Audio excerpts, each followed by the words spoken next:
So that big monitor I flashed in several of my videos. LG approached me and offered to try out their new 49-inch 5K ultra-wide monitor.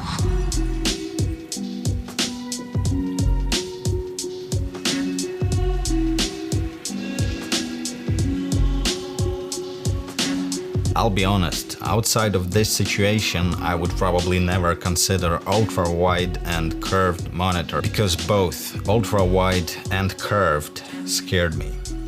Until I tried it. The main purpose of such a form factor is productivity. I can easily divide the screen into several parts and have all the necessary media in front of me when working on something. In Cinema 4D and Octane combo, this form factor is particularly useful as nothing becomes small. I have even distribution in my working spaces. I can see all the details in the viewport, all the details in the live render, and have full unobstructed access to all my tools. LG guys were aware of my pickiness in color reproduction and the importance of a good monitor in your workflow. So they allowed me quite a lot of time with the monitor before making any conclusions. Hence why you've seen this monitor in several of my previous videos. I spent almost 3 months with it. For me personally, this solution is much better aesthetically than two side-by-side monitors because there is no gap in between them. The monitor is curved. You know that curved screens were really controversial innovation back in the days, but the curve actually makes sense in the monitor because you're sitting right in front of it and you can feel the curve. This whole experience will take some time to get used to though. At first, I was really frustrated and I started to really enjoy it only after a couple of days of use. What quite surprised me was the speakers. It's quite a decent upgrade to your laptop speakers. My monitor is facing the wall, so I guess there's some kind of bouncing enhancement happening as well. Anyways, a good balance between lows and highs, perfect for background music while working on something. Colors are very good, considering LG never claimed this is a color accuracy beast. Featuring IPS panel, this monitor gives you 99% of sRGB coverage, 350 nits of brightness. For a monitor, it's quite bright. It will be perfectly visible in a sunny environment. My environment is quite dark, so I'm keeping it at about 200 nits. Anti-glare matte coating is a feature I like to have in all my screens, so that's very good. You won't be distracted by annoying reflections and all that stuff. Connectivity.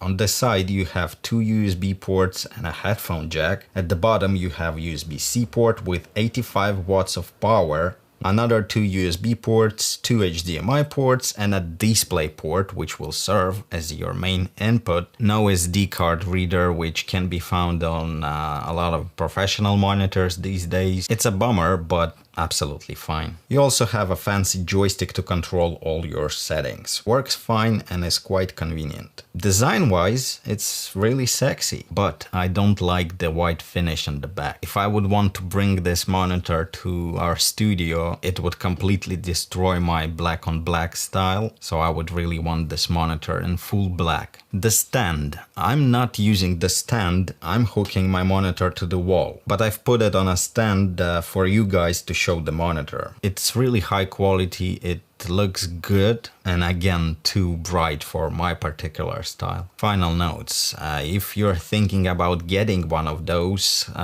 make sure to research what softwares LG offers on their website. For example, screen splitting in Windows limits to 4 sections, but LG's on-screen control app allows you different layouts, so you can divide your screen in 8 sections. Whatever layout you like the most is possible with their app. Also, this monitor doesn't offer a feature when you can control several devices hooked to the monitor, but you can do this with LG's dual controller app. It would be particularly useful for me at work when I have my laptop hooked and my big workstation hooked to the same monitor. To be honest, I struggled to find these apps on LG's website, so in order to reduce your pain, I included all the links in the video description. Conclusion.